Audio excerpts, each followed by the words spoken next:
ministerio pastoral yo he tenido que, he casado a mucha gente, ya yo perdí la cuenta, pero también he sepultado a tantos que perdí la cuenta.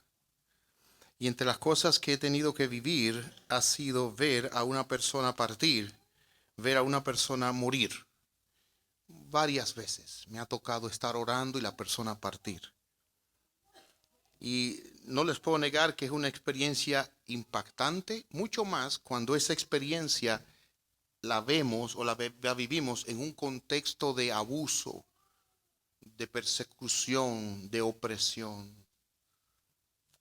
En el capítulo 4 del libro de Hechos encontramos un relato donde las mismas autoridades que crucificaron a Jesús, no ha pasado mucho tiempo desde entonces, están ahora confrontando a Pedro y a Juan. Y Pedro fue un hombre que cuando estaba en el patio del sumo sacerdote y a Jesús lo estaban golpeando, había una distancia donde Pedro podía ver los golpes que le daban a Jesús. Y en ese contexto, uno de los que estaban ahí le dijo, pero tú estabas entre ellos. Y Pedro tuvo miedo. Y dijo, no, no, no, no.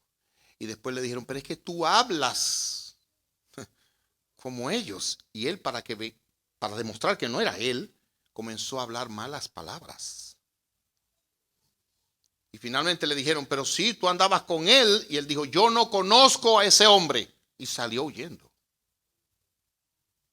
Ahora, Pedro está de pie delante de hombres que le piden cuenta por el hecho de que un paralítico de 40 años había sido sanado. O sea, y yo le pregunto a ustedes, ¿qué de malo hay en sanar a un paralítico de 40 años?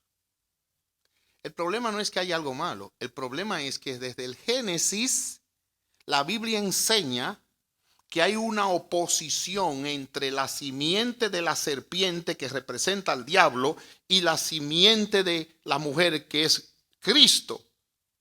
No que ella es Cristo, la simiente. Y esa batalla ha permanecido y permanecerá hasta la segunda venida. Por eso los cristianos son aborrecidos y menospreciados por nada malo que hagan. No tiene nada que ver con lo que hagan. Es una oposición real. Y si nosotros no estamos conscientes de esa oposición, nos vamos a desanimar y nos vamos a enfriar y quizás incluso abandonar en un tiempo la fe. Por lo tanto, ¿cómo nosotros podemos entender y cómo podemos responder ante la oposición? He aquí tres cosas en este capítulo 4 de Hechos. Con predicación, y en cada caso hay predicación, pero oración y obras. Vamos a leer el versículo 1. Y aquí lo que vamos a leer primero es el principio y vamos a caminar por el capítulo en la exposición. Leo la palabra de Dios. Mientras Pedro y Juan le hablaban a la gente, se vieron enfrentados por los sacerdotes, el capitán de la guardia del templo y algunos de los saduceos. Vamos a orar. Padre nuestro, esta palabra es verdad y la necesitamos. Ven sobre tu siervo en su debilidad y que esta palabra sea expuesta con claridad, precisión, urgencia y peso. En el nombre de Jesucristo. Amén. La iglesia en el libro de los Hechos estaba creciendo de una manera impresionante. Permítame compartirles algunos números. Nosotros leímos en el capítulo 1 que estaban reunidos en un salón de oración 120 personas. Probablemente era un número parecido, yo no sé exactamente cuántos hay aquí, pero era un número parecido a este. 120 personas. Y esas 120 personas estaban ahí, orando. Pero ¿qué pasa? Ya en el capítulo 2, cuando nosotros nos encontramos en el día del Pentecostés, Pedro predica y ese día se unen 3,000 personas. O sea que de repente de 120 ahora son 3,120. Y en el capítulo 4, versículo 4, que es donde estamos aquí, oigan ahora, después que fue sanado el paralítico, Dice aquí, muchos de los que habían oído el mensaje creyeron porque Pedro predicó, y el número de creyentes ascendió a un total aproximado de 5,000 hombres, sin contar a las mujeres y a los niños. Y ustedes saben que las mujeres a veces duplican a los hombres. O sea, era un crecimiento extraordinario, espantoso, cuando Cristo estaba edificando su iglesia. Y luego en el capítulo 5, versículo 14, se habla de una gran multitud ya. Y de repente en el versículo 7 se habla que el grupo se había multiplicado. Miren ahora. La obra de Cristo siempre ha tenido oposición. Y cuando Dios comienza a hacer una obra, va a venir la oposición. Va a venir, es inevitable. Y aquí nosotros nos encontramos otra vez con eso. ¿Qué sucedió? Bueno, pues como estamos leyendo aquí, hay una oposición que inmediatamente surge. Pedro y Juan son llamados por el concilio. Y el capítulo 4, versículo 1 nos cuenta qué pasó. Versículo 2. Estos líderes estaban sumamente molestos. ¿Por qué? Porque Pedro y Juan enseñaban a la gente que hay resurrección de los muertos por medio de Jesús. Yo he estado en tantos funerales, como les decía al principio. Y oigan bien, cuando la muerte llega, la gente oye cualquier cosa y, como dicen en mi país, se agarra de cualquier clavo caliente, con cualquier cosa que le dé esperanza. Por eso usted ve en los cementerios que hay todo tipo de velones, que hay todo tipo de lectura, que hay cualquier cosa, porque en ese momento donde todo acabó, la gente quiere algo de esperanza. Y ellos estaban predicando un mensaje de esperanza. Sin embargo, estaban sumamente molestos porque ese mensaje de esperanza que predicaban estaba conectado a la persona de Jesús, contra quien ellos estaban. Los arrestaron y como ya era de noche, los metieron en la cárcel hasta la mañana siguiente. Pero muchos habían creído, ya vimos, hasta 5,000. Al día siguiente, versículo 5, lo llamaron. Y oigan quiénes eran: los gobernantes, ancianos, maestros de la ley religiosa, personas que debían ser entendidas. Por eso, óigame bien, por favor. A mí me interesa que hagamos discipulado, que entendamos teología, pero sobre todas las cosas a mí me interesa que caminemos con Cristo y que mostremos a Cristo y que reflejemos la compasión, el amor, el carácter de Jesucristo. Una cabeza llena de conocimiento y teología sin Cristo es una persona sumamente orgullosa. Para mí es un mismo demonio.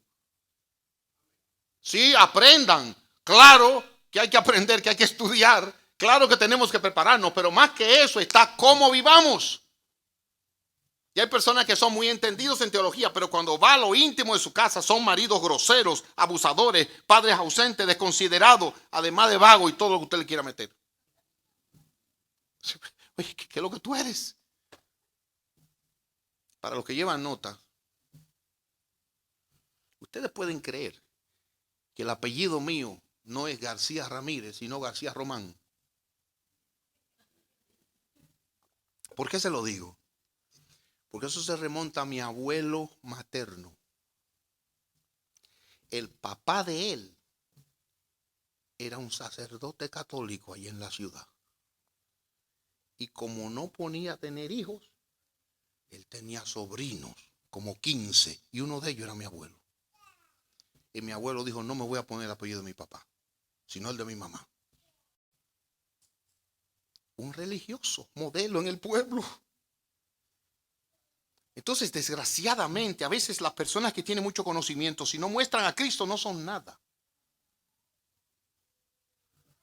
El sumo sacerdote Anás estaba presente junto a Caifás, Juan, Alejandro, otros parientes del sumo sacerdote. Hicieron entrar a los discípulos y oigan lo que le preguntan: ¿con qué poder o en nombre de quién han hecho esto? El que predicar, pero también haber sanado a este hombre. Pedro, lleno del Espíritu Santo, le dijo: gobernantes ancianos de nuestro pueblo, nos interrogan hoy por haber hecho una buena obra a un inválido. Otra vez, una estupidez. Miren los cristianos. Se supone que si son verdaderos cristianos, son buenos trabajadores, no son vagos. Son honestos, pagan sus cuentas al día. Si son buenos, si son cristianos de verdad, son personas honradas y decentes. Hicieron esta buena obra y ya le vienen a llamar a cuenta. Déjenme decirles claramente, tanto a ustedes como a todo el pueblo de Israel, que fue sanado por el poderoso nombre de Jesucristo de Nazaret. Y es bueno que lo digan, que él exaltaba a Cristo. El hombre a quien ustedes crucificaron, miren la valentía de Pedro, pero a quien Dios levantó de entre los muertos. Él es la piedra angular que ustedes rechazaron. Todos los edificios comenzaban con una piedra angular que definía todo el edificio. Y si esa piedra no servía, el edificio no servía. Y si esa piedra estaba bien colocada, bien alineada y bien en su lugar, esa piedra daba la garantía de que el edificio era seguro. Jesucristo es esa piedra. Lo rechazaron, su edificio no sirve. En otro, y oigan, este versículo para mí es importante, el versículo 12, central. Si puede memoríselo. Hechos 4:12. En ningún otro hay salvación. Dios no ha dado ningún otro nombre bajo el cielo mediante el cual podamos ser salvos. Esa es la verdad. Y ellos la aprovecharon en la persecución. Aquí nosotros debemos entender entonces que cuando hay oposición, cuando somos encontrados en contra de nuestra fe, en contra de lo que Dios ha hecho entre nosotros, hay una manera de responder y es predicando. La oposición es una oportunidad para la predicación. Ellos en ese momento quedaron asombrados. Vean por qué palabra, bendito sea el Señor que cambia. Cuando vieron el valor de Pedro y de Juan. ¿Por qué?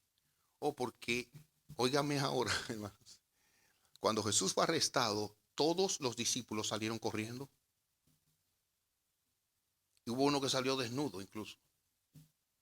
Y ahora los ven con ese coraje delante de los que les pueden arrancar la cabeza o llevarlo a la cruz. Y dicen, wow, ¿y qué coraje tienen estas personas? ¿Saben por qué? Porque así es que obra Dios. Su poder se perfecciona en la debilidad. Y aquí encontramos entonces que ellos se reunieron aparte, lo hicieron salir y se preguntaron, versículo 16, ¿qué debemos hacer con estos hombres? No podemos negar que han hecho una señal, porque todo el mundo la ha visto. Versículo 17. Para que no se siga divulgando esto, tenemos que advertirle que no vuelvan a hablar con nadie en el nombre de Jesús. Y los llamaron otra vez a los apóstoles y les ordenaron que nunca más hablaran ni enseñaran en el nombre de Jesús. Oigan qué mequetrefe. Pedro sirve al Dios Todopoderoso que levanta muertos. Y ellos vienen y le dicen, no pueden predicar más. ¿Qué respuesta? Oiga la respuesta. ¿Acaso piensan que Dios quiere que les obedezcamos a ustedes en lugar de a Él?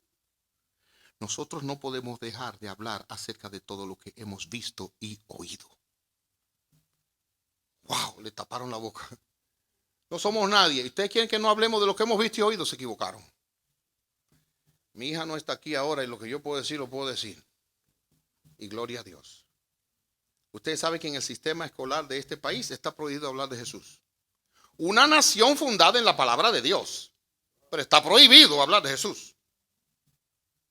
Y eso está, la estrategia del maligno es tan grande que trabajé en Chicago en una organización fundada en la fe, pero comenzó a recibir fondos del gobierno. ¿Y qué hizo el gobierno? Le dio el dinero y dijo, ahora no pueden hablar de Jesús. Y yo fui a hablar de Jesús y me llamaron la atención. Gracias a Dios que no dure mucho. Pero mi hija está trabajando en una escuela. Y ella no puede hablar de Jesús. Pero yo le doy gracias a Dios por el coraje que le ha dado a ella. Y el ingenio. Porque ella se le ha ingeniado para hablar de Jesús a esos niños. Y resulta que hay uno de una iglesia ahí más o menos. Pero lo aprovecha y le pregunta, ahora niños que quieren hacer, orar. Ustedes lo pidieron y ahí ora. Y se le ha ingeniado de una manera sorprendente. Y nosotros tenemos que ser ingeniosos también para predicar a Cristo. Pero es aquí lo que ellos dijeron. Y nosotros tenemos que pararnos como cristianos. Tenemos que ser respetuosos.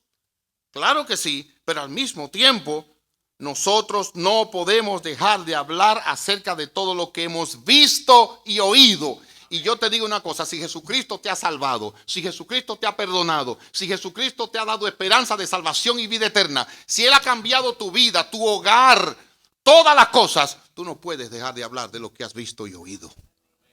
No importa a quién le guste y a quién no le guste. ¿Qué hicieron ellos? Predicaron cuando hubo oposición. Hermanos, miren, la oposición es un trago amargo y a veces en tu familia misma se oponen a ti. Se oponen a que ores, se oponen a que prediques, se oponen a que vengan a la iglesia. Porque les repito, esto para muchos no es más que un aburrimiento, una pérdida de tiempo. ¿Qué tú haces en la iglesia? Llegamos, ajá, y después nos saludamos, pero poco porque hay que estar, ok. Y después que están sentados, ¿qué hacen? Nos paramos, recuerda. ¿Y qué hacen? Cantamos. Ajá, y después nos sentamos. Después se para ahí el predicador, habla mucho. ¿Y qué hacemos? Nos vamos. Gracias a Dios que aquí decimos y comemos, pero realmente sería una cosa como aburridísimo. Esto no tiene atractivo para la carne. Claro, claro, pero para nosotros Él es precioso. La oposición es lugar para la predicación. Acuérdate de eso. La oposición es lugar para la predicación. Y mire, a veces uno está en el médico y delante de los doctores y las enfermeras que usted no sabe qué piensan ni qué nada, el doctor le dice, vamos a hacer esto, vamos a hacer esto, vamos a hacer esto, ya con su ropa de cirugía y hasta la máscara para meterle más miedo a uno. Ahí usted dice, ok, váyanse, como usted lo piensa, deberíamos de orar, debería de orar con el doctor. Y ahí viene la oposición del mismo diablo. No oren ahora tú solo. Pero ahí es que tenemos que pedir, Señor, ayúdame. Yo no puedo dejar de testificar de lo que he visto hoy. Doctor y enfermera, puedo orar por ustedes y ore. Pastor, yo no hablo inglés. Saque el inglés como pueda y ore como pueda. Que el Señor nos ayude a testificar y a predicar cuando haya oposición. Hermanos, si eso es lo que tiene que pasar en el hogar también, ¿eh? Es increíble que a veces hay oposición en la misma familia, en el mismo hogar, en el seno. ¿Qué tú tienes que hacer? Predica a Cristo ahí. Predica a Cristo. En segundo lugar, ¿qué hicieron ellos? Dice la palabra de Dios que salieron de aquel lugar, los dejaron ir y llegaron donde estaban los hermanos. Lo primero que hicieron fue ante la oposición, una predicación, y lo segundo fue oración. Versículo 23. Tan pronto quedaron libres, Pedro y Juan volvieron a donde estaban los demás creyentes. Y les llamo la atención a esto. Les contaron lo que los sacerdotes principales y los ancianos les habían dicho. Ahora miren el versículo 24. Cuando los creyentes oyeron las noticias, por favor tomen estas palabras, todos juntos alzaron sus voces en oración a Dios. Lo que implica es que cuando hay una oposición, cuando hay una lucha, algo se opone a tu fe, a tu conducta, a tu andar en Cristo, hay que predicar, pero también hay que orar. Y por eso hay muchos cristianos que son débiles, porque no oran. Y es una bendición cada miércoles entrar y disfrutar de ese tiempo de oración y ser fortalecidos unos con otros. Aquí ellos se levantaron a orar. Es interesante que oraron y cualquiera diría, ¿sobre qué oraron? Oiga lo que dice la Biblia. Oh Señor soberano, creador del cielo y de la tierra. Me llama la atención y alabo a Dios por esto. Lo primero que se pusieron en su mente no fue, he aquí estos malvados, he aquí estos hombres abusadores, impíos, demonios. No, se fueron a Dios. Oh Señor, y hermanos, eso es lo que necesitamos en el tiempo de debilidad, en el tiempo de oposición, en el tiempo de problemas. Centrarnos en Dios, el Dios que todo lo puede, el Dios que gobierna todas las cosas. Poner los ojos en Dios. Eso hicieron ellos. Oh Señor soberano. Y la palabra soberano es que hace lo que Él quiere, cuando Él quiere, como Él quiere. Y sigue siendo soberano. Eso no tiene que ver con que uno lo crea o no. Dios sigue siendo soberano. Mire cómo Él se lo puso. Oh Señor soberano, creador del cielo y de la tierra, para el cual no hay nada imposible, del mar y de todo lo que hay en ellos. Si usted se detiene a pensar por un momento, lo que ellos están diciendo es, Señor, que haces lo que quieres en el cielo, y todo lo que hay en el cielo tú lo has creado, cada pajarito, cada ave, todo lo que vuela, pero en el mar, todos los peces, todo lo que hay abajo, todo eso tú lo has creado y lo tienes en tu orden y bajo tu control. Hermanos, la mente humana no puede captar todo eso. Usted no puede. No solo que se nos funde el cerebro, es que no tenemos la capacidad. Usted no sabe que habemos personas que no podemos cruzar la calle masticando chicle, porque nos confundimos. hay que sacarse el chewing gum de la boca, cruza y de otro lado se la pone otra vez. No podemos hacer muchas cosas al mismo tiempo. Pero el Dios en quien nosotros creemos, oiga, Él controla cada pajarillo que hay en el cielo. Y dice la Biblia que ninguno cae a tierra sin su voluntad. Y Él controla cada pececito que hay en el mar, hasta cada ranita, cada gusarapo y para colmo, cada cabello de nuestra cabeza, de lo que tienen. O sea, Dios controla todas las cosas y usted y yo no somos así y se nos dificulta entender un Dios así. Por lo tanto, en esta aflicción y persecución, ¿qué hicieron ellos? Se centraron en ese Dios y levantaron sus ojos a ese Dios. Y cuando usted se refugia en ese Dios y dice, Dios es mi amparo y mi fortaleza, estaré bajo Él como la gallina debajo de sus polluelos. Oye, usted recibe un amparo y una fortaleza y una confianza de que nadie puede contra usted. Eso hicieron ellos, se levantaron a Dios. Y ahora miren, hace mucho tiempo tú hablaste. Segunda cosa que hicieron, trajeron la palabra de Dios a Él. La palabra de Dios a Él, a su corazón. Hace mucho tiempo tú hablaste por el Espíritu Santo mediante nuestro antepasado David, tu siervo. Y ahí trajeron la palabra de Dios, el Dios creador. Y Él dice, ha ocurrido esto. Ahora quiero que vean algo, por favor. Otra vez, lo que está pasando para nosotros ha sido sorpresa, pero no para ti. Versículo 27. De hecho, eso ha ocurrido aquí en esta misma ciudad. Herodes, Antipas, el gobernador Poncio Pilato, los gentiles y el pueblo de Israel estaban todos unidos en contra de Jesús, tu santo siervo a quien tú ungiste. Hermanos, esa es la oposición real. Todos ellos en contra de Jesús. El mundo en contra de Jesús. Y sus discípulos huyeron y lo dejaron solo. Pero esta parte no debe de dejar de llamar nuestra atención en su oración. Todos estaban en contra de Jesús. ¿Haciendo qué? Sin embargo, todo lo que hicieron ya estaba determinado de antemano de acuerdo con tu voluntad. Gloria a Dios. ¿Alguien alguna vez le ha hecho daño a usted? ¿Alguien alguna vez se ha opuesto contra su piedad y su fe? Eso ha sido también ordenado por Dios. Él tiene control. ¿Usted entiende eso plenamente? No, yo tampoco. Pero eso no niega el hecho. Eso no niega el hecho. Y hermanos, no hay nada más consolador de saber que no estamos en las manos de la casualidad, el accidente ni los hombres, sino en las manos de un Dios todopoderoso, bueno y amoroso, que dio a su Hijo a morir en la cruz por mí. En las manos de Él que estamos. Así oraron ellos y el final dice el versículo 37. Después de esta oración, el lugar donde estaban reunidos tembló y todos fueron llenos del Espíritu Santo y predicaban con valentía la palabra de Dios. Hermanos, si esta historia hubiera parado ahí, yo creo que hubiese sido un gran final. Pero hay algo más que debemos hacer en medio de la oposición y es vivir la vida cristiana con buenas obras. Vivir la vida cristiana con buenas obras. Y eso fue lo que hicieron a partir del versículo 32. Todos los creyentes estaban unidos de corazón y en espíritu.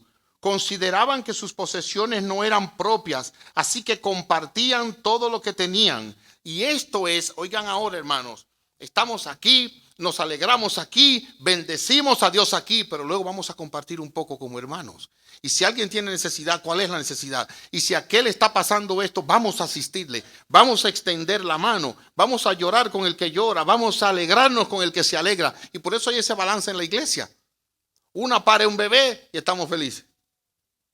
Y celebramos ese bebé, pero otro también se va de este mundo. Entonces lloramos con este y celebramos con este. Y Dios mantiene ese balance. La iglesia, ¿qué hizo? Miren, compartía, bendecía a los demás. Y cuando seamos perseguidos, no debemos dejar de vivir la vida cristiana y de hacerle bien a otros. Al contrario, son oportunidades para hacer bien. Son oportunidades para extender de lo que Dios nos ha dado. Oiga, como dice aquí, los apóstoles daban testimonio con poder de la resurrección del Señor Jesús. Y la gran bendición de Dios estaba sobre todos ellos. En otras palabras, miren ahora, por favor.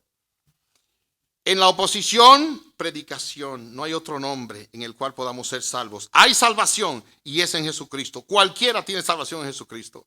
Además de eso, Los creyentes oraron y oraron en el nombre de Jesús y oraron a Dios el Padre y ahí predicaron. Y finalmente compartían los alimentos, compartían una vida de comunidad y también ahí se predicó de la resurrección. La predicación es importante, el testimonio es importante y finalmente ellos tenían allá una comunidad donde había un sacrificio y una autonegación. Y yo quiero dedicar un minutito a esto nada más. Mire, la vida cristiana, mirando la vida del Señor Jesús, implica sacrificio. Implica sacrificio para hacerle bien y bendecir a otros. ¿Saben lo que ellos hicieron? Esto no es un mandato, fue un asunto histórico. Como dije al principio, este es un libro histórico. Ellos vendían lo que tenían y compartían y no había necesidad. En ese círculo, la bendición de Dios se manifestó así, pero en el nuestro puede ser diferente. Y lo que nosotros tenemos que estar dispuestos es de qué manera me voy a negar para bendecir a otros. Hermanos, cada domingo tenemos una oportunidad en esta iglesia. Cada domingo. Mi esposa, mi familia, muchas veces salimos a comer a lugares, bueno, cada vez que podemos. Y vamos a un restaurante y yo sencillamente veo la carta, vemos la carta, cada uno pide esto, pide aquello, pero no vamos a la cocina a averiguar de dónde trajeron la carne, quién trajo las papas fritas y la ensalada. Sencillamente damos un dinero y nos vamos. Pero usted se ha dado cuenta del milagro que ocurre ahí abajo cada domingo. Que usted hace una fila y ahí usted come lo que alguien con amor trajo sacrificialmente a compartir. Y alguien dice, óyeme, qué bien, mira, me gustó esto. Mira, pero ¿cuánto pasó esa persona para poder preparar lo que usted se está comiendo y hacer bien y bendecir a otros? Hermanos, el que trae es doblemente bendecido. Es doblemente. Pero el que no trae, coja la bendición también, no sea orgulloso. Si usted no trajo, siéntese a comer y dele gracias a Dios. El domingo traigo. Y se le olvida, coma otra vez. Llegará el momento en que va a abrir los ojos y va a bendecir y va a ser bendecido cuando traiga. Noten, hermanos, eran llenos del Espíritu Santo y bendecían a otros. ¿Qué se opone en cada caso? En primer lugar, para la predicación se nos opone cuando alguien dice que hay salvación fuera de Jesucristo. ¿Saben lo que piensan algunos? Mira, que Jesucristo no es el único camino, Él no es el único salvador, sino que podemos ser salvos, sí, por Jesucristo, pero además usted tiene que hacer ciertas cosas. Usted tiene que vivir aquí, usted tiene que confiar en tal santo o en la Virgen, porque no es posible que solamente la salvación sea en Jesucristo. Y hay una oposición cuando nosotros decimos, no hay otro salvador, no hay otro nombre dado a los hombres en el cual pueden ser salvos, solamente Jesucristo. Y el que muere sin Jesucristo está perdido, pero el que cree en Jesucristo ya tiene vida eterna. Tenemos que afirmarlo una y otra vez, Él es el único salvador, el único salvador. Gloria a Dios. Pero en segundo lugar vamos a tener oposición también, hermanos, en lo que respecta a la oración. ¿Saben lo que decía una vez un viejo pastor? Me gustó mucho. Él decía, la vida de una iglesia se conoce en un servicio. Adivinen cuál. El servicio de oración. A mí me impresionó mucho, hermanos. Varias iglesias me han impresionado, pero hay una iglesia ya en aquel lado del mundo donde tuve la oportunidad de visitar. Y los hombres trabajan en ese lugar 10 y 12 horas diarias. Por lo tanto, en ese sistema, ellos tenían que buscar un tiempo para orar. ¿Y saben cuál fue la decisión de la iglesia, de esos hombres? La única hora que podemos reunirnos aquí es a las 5 de la mañana.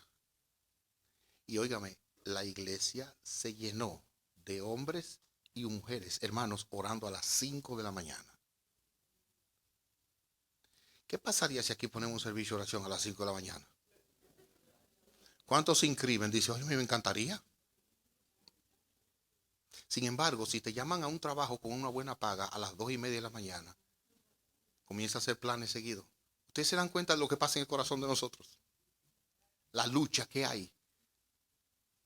Buscando saciarnos con lo que nos sacia.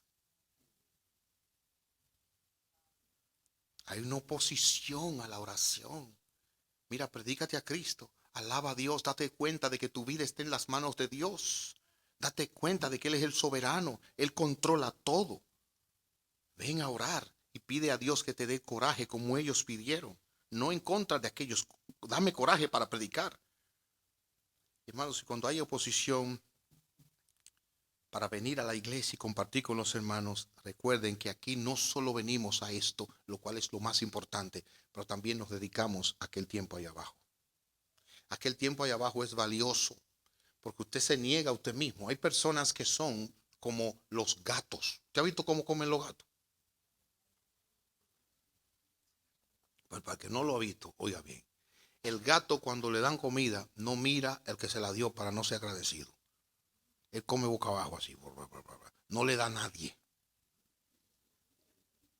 Y según se llenó, por ahí se fue. Hay personas que en su casa comen así. Llegan y la mujer si acaso se le siente y no le dicen gracias mi amor, qué bueno te quedó. Y se paran de ahí, dejan todo ahí mismo. Y por ahí siguen. No. Aquí venimos, vamos a comer, pero vamos a compartir. Y en la mesa vamos a, hermano, ¿cómo te va? Y hermana, ¿por qué puedo orar por ti? Y hermano, y hacernos el bien mutuamente. Ese es el propósito. Porque yo estoy seguro que usted come más y come lo que quiere yendo a cualquier lugar. Pero venir aquí es un sacrificio, hacer una fila. Y la gloria sea dada a Dios, ¿eh? Bendito sea su gran nombre. Pero yo conozco una persona aquí que come de último después de todo el mundo. Y usualmente es medio fría la comida. Porque lo más importante es compartir eso, ese tiempo unos con otros. Amados míos, hay oposición. ¿Y qué debemos nosotros hacer en la oposición? En primer lugar, atiendan algo. Dios puede cambiar el corazón nuestro en medio de la oposición. Mire, Pedro negó al Señor. Pedro negó al Señor cuando se vio amenazado. ¿Y qué pasó? Se arrepintió de eso.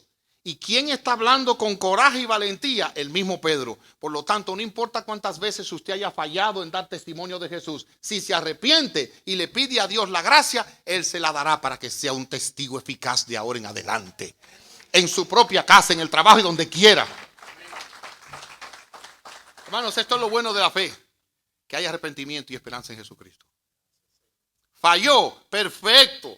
Lo hizo mal, muy bien, lo lamentamos. Ahora arrepiéntase ahí donde está y diga, Señor, ayúdame a ser un testigo eficaz en mi familia, en mi trabajo, en el médico, donde quiera que yo vaya, que yo pueda hablar de que Jesucristo es el Señor y que en Él hay esperanza.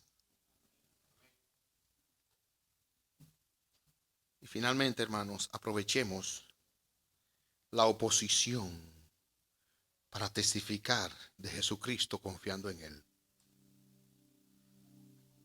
Conocí la historia de un siervo de Dios del pasado, Stuart Holden. Fue un ministro de Dios, fue un siervo de Dios. Este hombre estaba predicando un día en un lugar y ahí conoció a un cristiano vibrante, un hombre fiel y fuerte. Y al pastor Holden le llamó tanto el testimonio de ese hombre que a la primera oportunidad se le acercó y le preguntó una pregunta que a mí me encanta hacer también providencialmente. Dijo, ¿cómo usted vino a los pies de Cristo? Y ese hermano vibrante se volvió y le dijo, yo fui un soldado en la guerra de Egipto. Era un hombre ateo. Y otro soldado subalterno se convirtió a Cristo mientras yo estaba allá. Y a mí me llamaba la atención y me enfurecía cada vez que él venía y se ponía a orar antes de dormir. Una noche había una tormenta de agua y él estaba como centinela allá afuera. Cuando vino a acostarse, como siempre, se arrodilló. Y ese día no pude contenerme y cogí mis 2 botas sucias de lodo y se las tiré y cada una se la pegué en la cabeza. Pero él no se movió y siguió orando. Al otro día, cuando yo me levanté de la cama, encontré mis 2 botas limpias y brillosas al lado de mi cama. Ese día caí a los pies de Cristo y le pedí perdón. Aunque nos golpeen, vamos a hacer el bien y dejemos el resultado a Cristo. Que Dios te bendiga. Si Él te ha traído aquí, ríndete a sus pies y no pelees más con Él. Y a ti que estás pasando por tiempos de luchas en tu vida, predica a Cristo y su poder será contigo. Vamos a orar. Padre nuestro, oh Dios de nuestra salvación, tú eres nuestra esperanza. Vamos a tener mucha oposición, pero confiamos en tu ayuda, Señor. Te pedimos que tú nos ayudes, Señor, a poder en medio de esta oposición a honrarte, a que nosotros podamos ser fieles en medio de esta. Tú eres bueno aún en el tiempo malo. A ti la gloria y la honra, oh Dios.